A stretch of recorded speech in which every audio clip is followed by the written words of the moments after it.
Jackie Shroff. जैकी श्रॉफ बिड़ू कड़ी पत्ता है, अंडा कड़ी पत्ता, वो डिश भी सिखाया मेरे को. अंडे का पहला ये निकालने का, सफेद निकालने का, और कड़ी पत्ता का भुनी डाल के और उसके ऊपर वो चिपकाने का. तो जग्गू दादा एकतर जेव्हा तुम्ही थिएटर करायला लागता तेव्हा व्यावसायिक रंगमंचावर एवढ्या मोठ्या लेवलवरती तेव्हा इंडस्ट्रीमध्ये लोकांचा रिस्पेक्ट आपोआप वाढतो तुमच्याबद्दलचा. माझ्या अभिनय चांगला आहे की बेटा एवढंच म्हटले असते. इधर तक स्लीव फोल्ड किया उधर ही मैं पहचाना तू मेरा फैन. आपके कंधे पे मैं कैसे आपके रकबे मैं बहुत कम लोगों को बोलतो. तर माझा आणि त्याचा असा फोटो आहे एक. मध्ये बोलले आणि छोकरा कोण आहे त्यांनी सांगितलंय लक्ष्मीकांत बेर्डेंचा मुलगा आहे म्हणून. तर जगभरात असे 2 मिनिटं पॉज झाले आणि असं केलं मला आणि जोरात मिठी. सो ही ती मेमरी आणि ती फ्रेम मी आयुष्यात कधी विसरू शकत नाही. अतिशय जवळचं नाव विजय केंकरे. विजय केंकरेन अरे ते इथे असते तर हे सगळं संपवलं नसतं त्यांनी. एवढे ते पुढे आहे. प्रिया बेर्डे की निर्मिती सावंत. याच्यासाठीच आम्ही केला होता हा अट्टहास.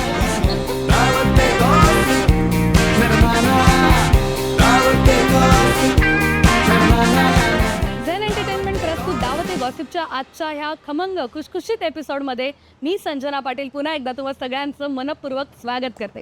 तर आज आपल्या भेटीला आलेला आहे तो म्हणजे तुम्हा आम्हा सगळ्यांचा लाडका अभिनेता अभिनय बेर्डे आणि त्याचबरोबर आवाजाच्या दुनियेतला जादूगार म्हणजेच रोहित हळदीकर.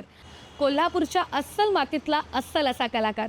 हे दोघंही मस्तपैकी गप्पांची दावत करायला आलेले आहेत ते म्हणजे the taste of Konkan Borivali इथे. अहो का काय विचारताय, दोघेही कट्टर मांसाहारी आहेत आणि म्हणूनच आलेलो आहोत आम्ही the taste of Konkan Borivali इथे. चला तर मग या दोन्हीही हरहुन्नरी कलाकारांबरोबर करूया गप्पांची दावत.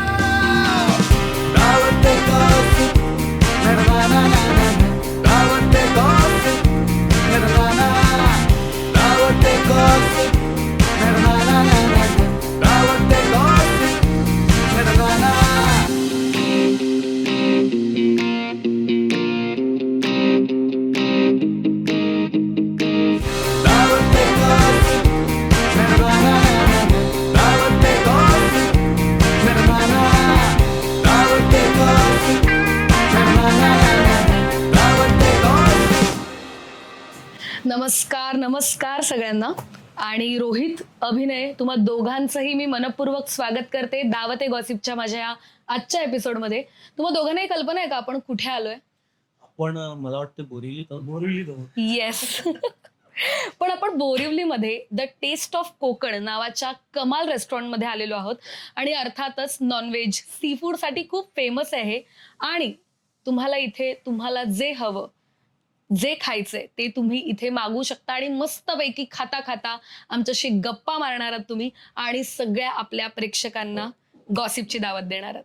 तर पुन्हा एकदा तुमचं मी स्वागत करते आणि खूप गप्पा मारायच्या आहेत. मी रोहित तुझ्यापासून सुरुवात करेन की कोल्हापूरचा तुझा बॅकग्राऊंड आहे. तू मिमिक्री आर्टिस्ट, RJ, स्टँडअप केलेला आहेस आणि मुंबईत आल्यावरती सर्वात प्रथम तुला व्यावसायिक नाटक मिळालं. तर हा प्रवास काय होता तुझ्यासाठी? प्रवास कोल्हापुरात खरं तर माझे काका जे होते ते थिएटर ऍक्टिव्हिस्ट, म्हणजे तिकडे प्रायोगिक नाट्यसंस्था ज्या काही 2-3 आहेत, अभिरुची नावाची नाट्यसंस्था आहेत, त्याचे फाउंडर मेंबर माझे काका. त्यामुळे ते नाटक खरं तर माझ्या घरात होतं. म्हणजे या एका माणसाचं रुटीन असं कसं वेगळं असं मला वाटायचं. कारण नॉर्मल आई बाबा सकाळी ऑफिसला जाऊन संध्याकाळी परत यायचे. हे कधीतरी संध्याकाळी जायचे आणि रात्री कधी यायचे घरी. पण हा माणूस काय करतो, काहीतरी वेगळं करतो, इंटरेस्टिंग. तर ते नाटकाच्या रिहर्सल्स न जायचे. मग हळूहळू कळलं की नाटक नावाचा प्रकार असतो. आणि मग ते राज्यनाट्य स्पर्धेला माझ्या काकांनी बसवलेलं महानिर्वाण नावाचं नाटक मी विंगेतून बघितलेलं मला अजून आठवतंय, आळेकरांचं.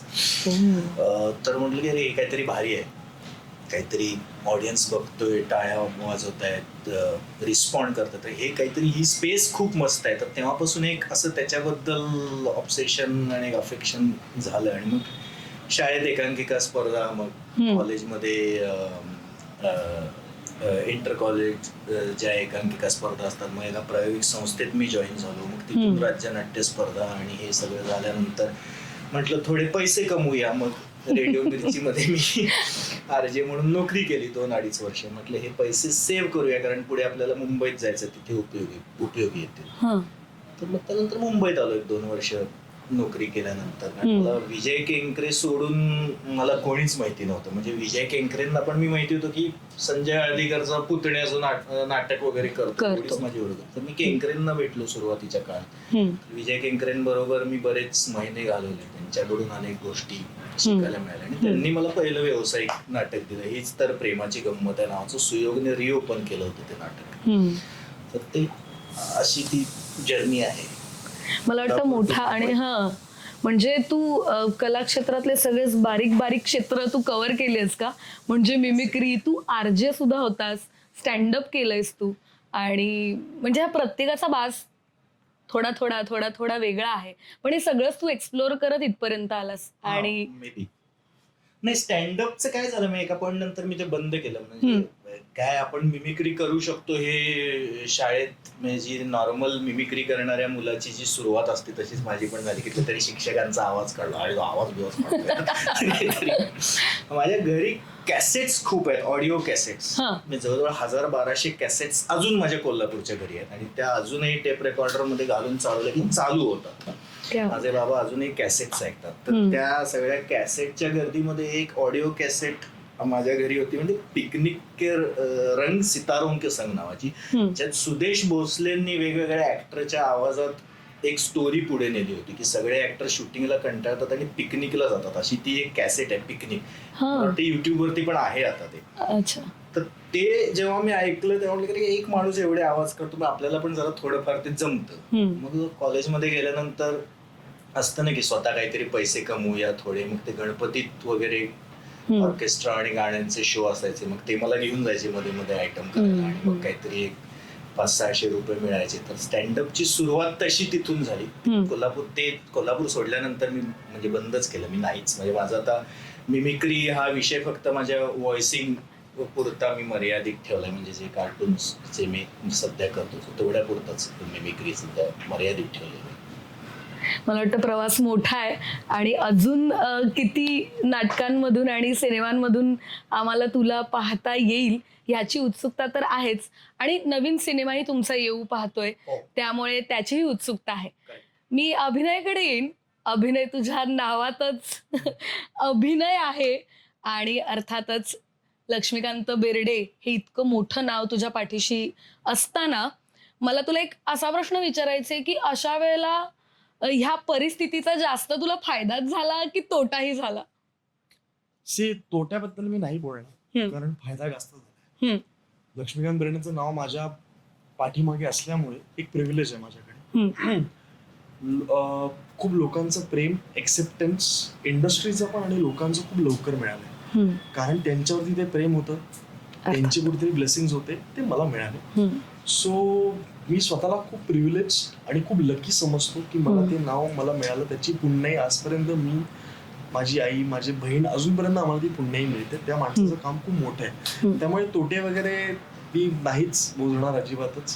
फायदा खूपच झालाय. खूप शिकवण मिळाली आहे, खूप चांगल्या गोष्टी त्यांच्याकडनं शिकायला मिळाल्या.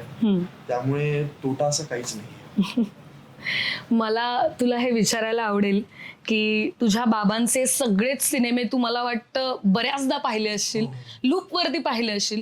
त्यातला असा एखादा रोल जो तुला करावासा वाटला किंवा त्या रोलनी तू, त्या भूमिकेने तू वेडा झालास आणि मलाही भूमिका कधीतरी आयुष्यात करायला आवडली असती, अशी कोणती लक्षा मामाची भूमिका आहे? सिनेमा फ्रँकली स्पीकिंग नाहीच.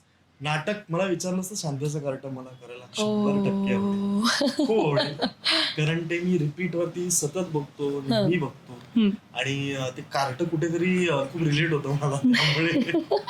त्यामुळे शांतीचं कार्ट. सिनेमा मला नाही वाटत त्यांच्यासारखं कोणी करू शकतं. आणि तसे सिनेमे बनत नाहीत, तसे लेखक आता नाही आहेत, तसे दिग्दर्शक पण आता नाही म्हटलं तरी तसे सिनेमे लोक खूप बघतात. आता नॉस्टॅल्जियामध्ये बघतात, पण नव्याने जर मी करायला गेलो तर मला वाटत नाही लोक एवढे इंटरेस्ट बघतील किंवा तशा पद्धतीचा सिनेमा नव्याने बनलाही जाईल की नाही हो आणि तशी लोक पण नाही नाही आता राहिली. आपल्याकडे. त्यामुळे लोकांची टेस्ट बदललेली आहे. लोक अजूनही ते जे सिनेमे बघतात ते कुठेतरी नॉस्टॅल्जिया म्हणूनच बघतात. ती आवड म्हणूनच बघतात. होय. सो लोक बनवावणी बघतात, धूम धडाका बघतात, झपाटलेला बघतात. हे सगळे सिनेमे मी पण ऍज अन ऑडियन्स एन्जॉय करत मोठा झालो. त्यामुळे मला वाटत नाही ते those are too bigger shoes to fill for me. So I'd rather create my own shoes, make my own shoes. वायझांचं. रोहित, तुझं व्यावसायिक रंगभूमीवर ऑलरेडी एक नाटक सुरू आहे आणि नवीन नाटकाच्या सुद्धा आम्ही प्रतीक्षेत आहोत.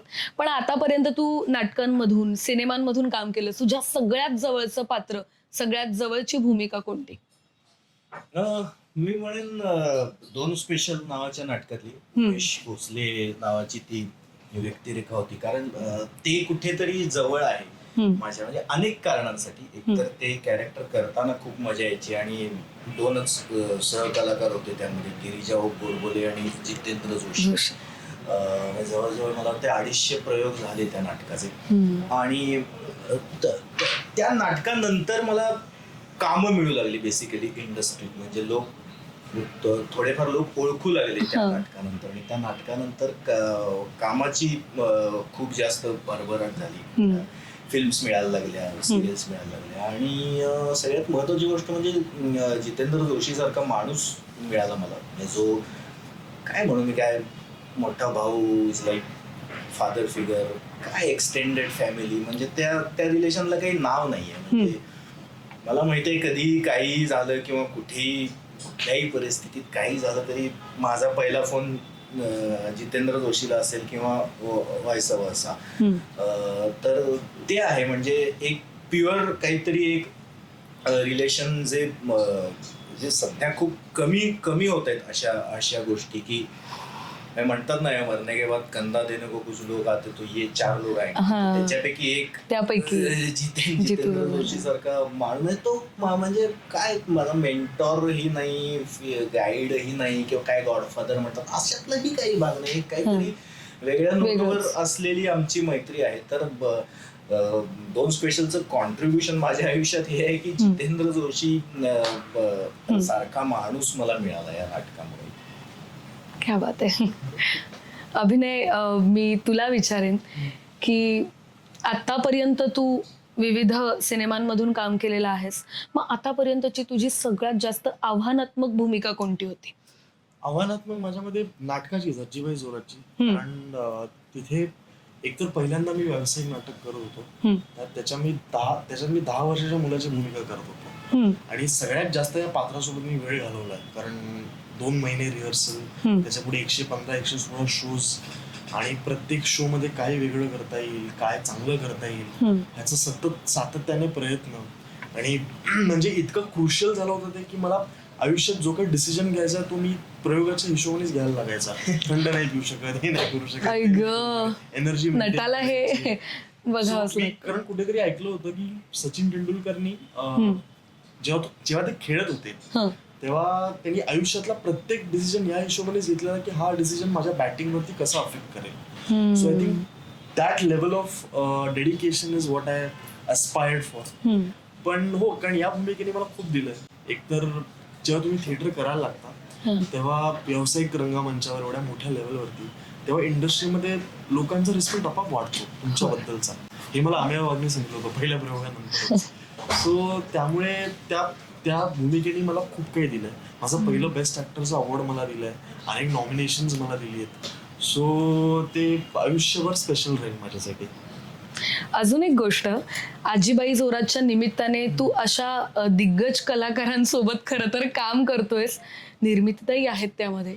तर त्यांच्या बरोबर काम करताना दडपण येत नाही किंवा काय अनुभव येतो तुझा? ऑब्व्हियसली येणार, कारण त्यांना मी लहानपणापासून परफॉर्म करताना बघितलं. आणि त्यांचं डेडिकेशन टुवर्ड्स अ क्राफ्ट असं आहे ना की ती प्रत्येक दिवशी, प्रत्येक प्रयोगाच्या वेळेला ती हाच विचार करत असते की आपलं अजून बरं कसं होऊ शकतं. फक्त स्वतःच नाही तर तिच्या आजूबाजूच्या सहकलाकारांचं सुद्धा.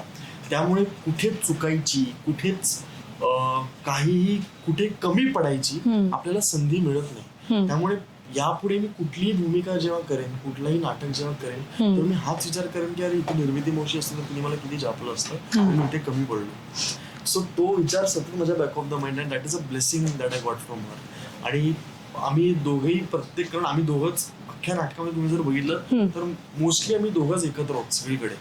तर त्यामुळे ते बॉन्डिंग आणि ते ट्युनिंग ते आपोआप जुळलं. मी हास्य जत्राला जेव्हा मी प्रमोट करायला गेलो होतो तर समीर दादांनी मला सांगितलं होतं की तू काही करू नकोस, ती जे काही सांगते ते फक्त नीट ऐकायला तेवढंच कर.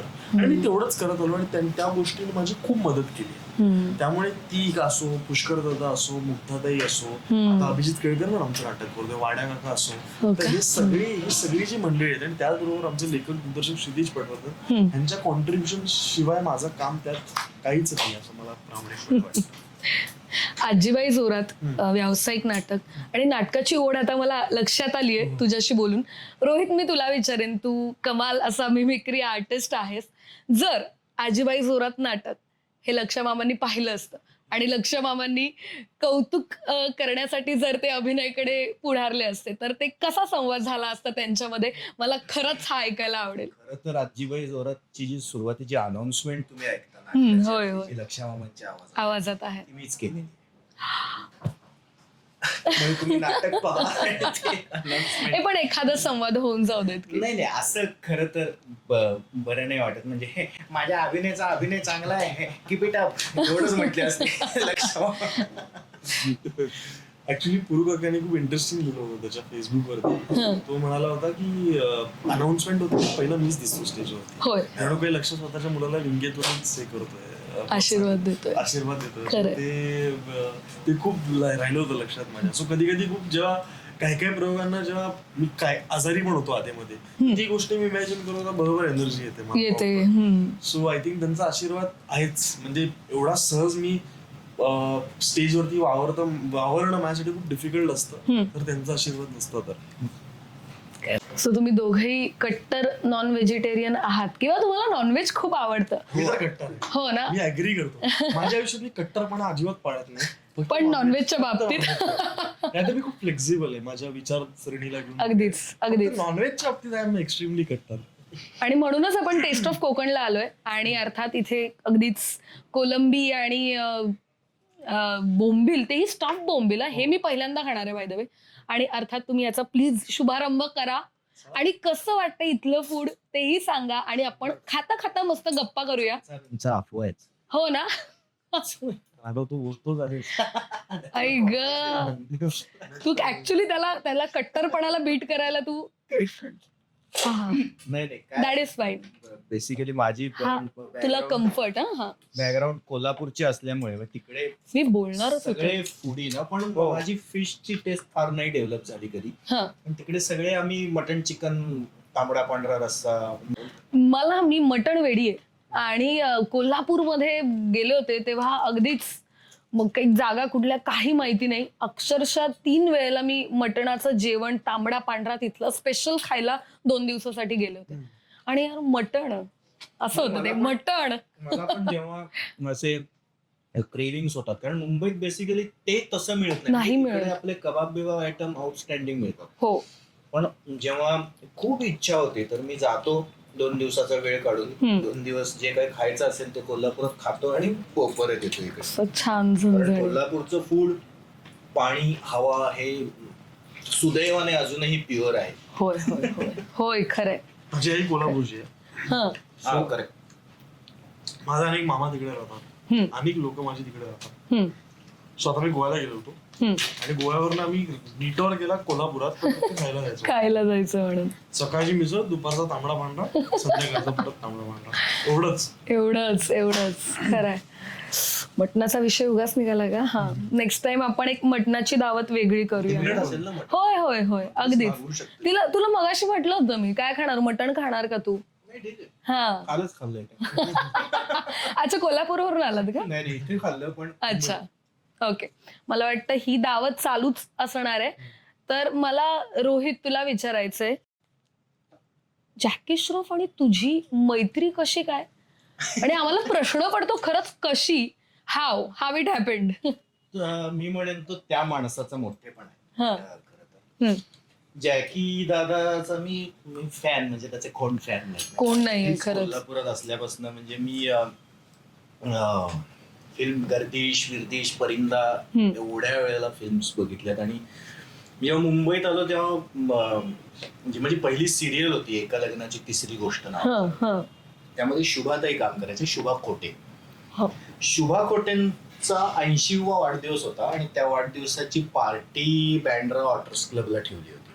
तिथे आम्ही सगळे आमंत्रित होतो सिरियल वाले. तर तिथे गेल्यानंतर तिथे शुभाताई म्हणजे मेहमूद साहेबांची हिरोईन ना, त्यामुळे त्यांची दुनिया ओळखीची सगळी.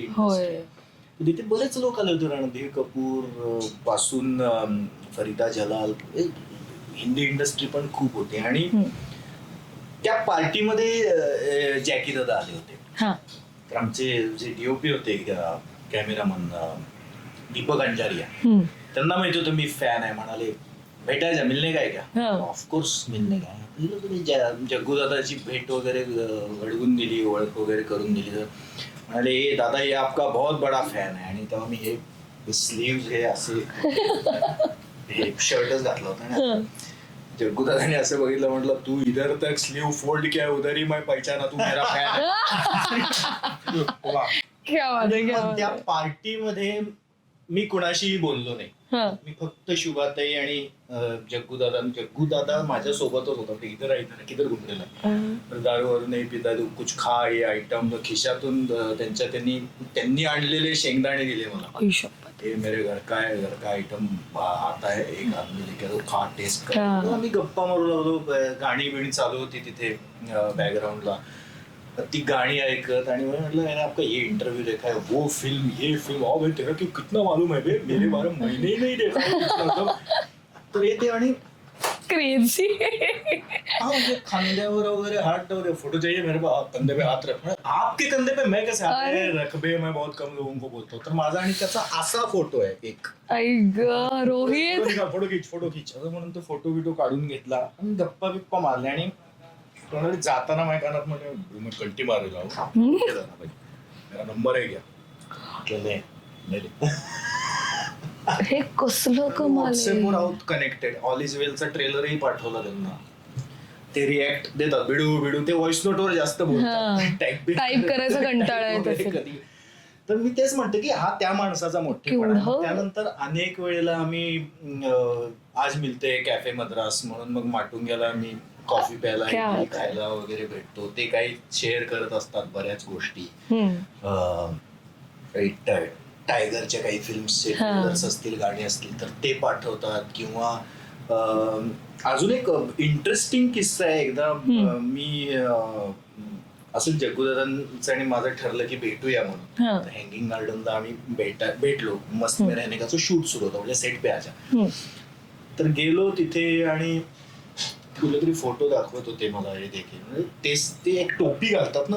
होय एक स्पेशल पर्टिक्युलर त्यांची एक आहे. पर्टिक्युलर टोपी. दादा ये स्टाइल आपका मेरे को बहुत अच्छा लगता है, क्या मस्त टोपी पहनते हो चढ़. दुसऱ्या दिवशी मला त्यांची सेक्रेटरी आहे आरती म्हणून, तिचा फोन आला की दादांना पोस्टल ऍड्रेस पाहिजे आहे तुझा. मी पाठवून दिला. त्याच दिवशी संध्याकाळी एक माणूस माझ्या दारात ती टोपी घेऊन आला. दादाने आपको देने के लिए बोला आहे. म्हणजे आता ह्याच्यापेक्षा काय कमवू शकतो आपण आयुष्यात. म्हणून मी म्हणतो हा त्या माणसाचा मोठेपणा की त्या माणसाला आमच्यासारखे लोक दिसतात आणि त्याने रिलेशन ठेवलेत, मेंटेन केलेत. काहीही असलं तरी तो कायम दिवाळी गणपती कायम एक दादांकडून मेसेज येतो, हॅपी दिवाळी. आणि मी ज्याची त्याची लव्ह स्टोरी नाटकही करत होतो. मी जस्ट त्यांना नाटकाची एक ऍड पाठवली माझ्या की मेरा नया नाटक आहे. त्यांनी व्हिडिओ पाठवला नाटकाला शुभेच्छा देणारा की all the best to your team. आणि नाही हे काय कुणाला पडली आहे हे सगळं. तर त्याचा ग्रेटनेस आहे. हे कमाल आहे. हे मला ऐकतानाच एकतर बिलीव्हच होत नाहीये. ती दरीच मिटवून टाकली त्यांनी. नाही आणि काय मला त्या माणसाची स्टाईल आवडायची, कपडे घालायची स्टाईल. होय. तर मी ते जॅकी श्रॉफ सारखी जीन्स घालूया वगैरे हे कोल्हापुरातून हे होतं. तर मी असं शर्ट घालवलं, हे बटन खोल नाही तर काय बाबा, एकदम एकदम आलंय लक्षात. आणि इतका सुंदर माणूस, इतका निर्मळ आणि इतका खरा माणूस. हे काय म्हणजे तेव्हा इमॅजिनही केलं नव्हतं कोल्हापुरात असताना Exactly. कुठल्या तरी सिंगल स्क्रीनला जॅकी श्रॉफचा पिक्चर बघतो हा माणूस पुढे जाऊन माझ्याशी मैत्री करेल. अद्भुत आहे हे. होय, चार्मिंग माणूस. तू काहीतरी म्हणत होतास अभिनय. माझी एक आठवण आहे जग्गूदादांसोबतची. हा. मी दोनदा भेटलो त्यांना. हा. सो माझ्याकडे 2 आठवणी आहेत जग्गूदादांच्या. पहिली सचिनजींचा वाढदिवस होता 60वा आणि नोव्होटेलला त्याची पार्टी होती आणि सगळे दिग्गज मंडळी तिकडे आले होते. मुख्यमंत्री होते, तेंडुलकर साहेब होते, आशुतोष गोवारीकर, खूप जास्त खूप लोक होती आणि ना आम्ही सगळे ओव्हरवेल्ड होतो सगळ्यांना ऑलरेडी. आणि अचानक जग्गूदादा आले आणि जग्गूदादांचा ऑरा एवढा आहे ना की कोणीही असो, टॉम क्रूज जरी असलं तरी लोक पहिले जग्गूदादाकडे, कोणीही असो जगामध्ये, कोणीही, मी चॅलेंज देऊन सांगतो तुमचं लक्ष पहिलं जग्गूदादाकडे जाणार. कारण त्यांची जी स्टाईल आहे, ऑरा आहे, तो एकतर खोटा नाहीये, त्यांच्या ही इज व्हेरी रिअल. त्यांच्या ऑनेस्टी मधनं आणि त्यांच्या प्रामाणिकपणेमधनं येत होतो आणि त्यांच्या ह्युमिलिटी मधनं येत होतो. तर मी आपले रमेश भटकर साहेब जे आता नाहीये, त्यांच्यासोबत मी गप्पा मारत बसलो होतो. ते माझ्या वडिलांचे खूप जुने मित्र आहेत, तर आम्ही जनरल गप्पा मारत होतो. जग्गूदादा क्या वाटकर क्या बोलताय ते त्यांच्या स्टाईलमध्ये बोलले. आणि छोकरा कोण आहे, त्यांनी सांगितलंय लक्ष्मीकांत बेर्डेंचा मुलगा आहे म्हणून. तर जग्गूदादा असे 2 मिनिटं पॉज झाले, त्यांनी असं केलं मला आणि येऊन जोरात मिठी मारली. सो ही ती मेमरी आणि ती फ्रेम मी आयुष्यात कधी विसरू शकत नाही. आणि जेव्हा कधी मी त्यांना भेटलो तेव्हा ते एकदम प्रेमाने मला जवळ घेतात, एकदम प्रेमाने निर्मळ, जसं रोहित म्हणला. परफेक्ट शब्द वापरले दोघांनी. निर्मळ. होय होय. 100 डेज. मामान्य आणि राम लखनच्या सेटवर तर ते लोक, माधुरी, जग्गूदादा आणि पप्पा त्यांच्या सेटवर कधी कधी जायचे, तिघही मराठीत बोलत बसायचे. आणि अनिल कपूरला असं व्हायचं की अरे बापरे, हे मराठी लोक एकत्र माझ्याबद्दल काहीतरी बोलत, त्याचा जळफळाट व्हायचा. पण ते सगळे खूप चांगले मित्र होते आणि ते एकमेकांची मराठीतच बोलायचे, हिंदी सेटवर सुद्धा. त्यामुळे मी पण ठरवलंय, जर मी हिंदी सेटवर गेलो आणि तिकडे मराठी माणूस झाले, मी मराठीतच बोलणार, हिंदीत वगैरे अजिबात बोलणार नाही. हे फार ओव्हरवेल्मिंग आहे हे सगळे. बाप रे, मला ऐकतानाच म्हणजे माझ्या डोळ्यांसमोर एक व्हिज्युअल उभं राहतंय की ती कशी मिठी मारली